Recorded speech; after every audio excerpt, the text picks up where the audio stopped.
In today's video, I am going to teach you how to add Cash App to Wix. To get started, sign into your Wix account and open your Wix dashboard. This is where you manage your site settings, payments, and checkout options.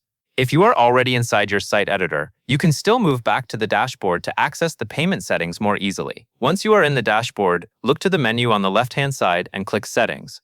From there, go to Accept Payments. This section controls which payment methods your customers can use when they check out on your Wix website. It is important to set this up correctly so your visitors have a smooth and reliable payment experience. After you open the Accept Payments page, scroll all the way down to the bottom.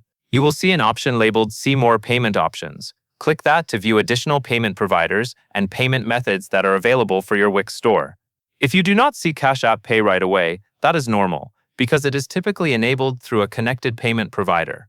In the available payment options, find Square and click Connect. Square is the provider that allows you to offer Cash App Pay through your Wix checkout. When you click Connect, Wix will guide you through linking your Square merchant account. At this point, log into your Square merchant account to finish the connection. If you do not already have a Square account, you will need to create one first and then complete the setup. Make sure you follow the on-screen prompts carefully so the connection between Wix and Square is completed successfully.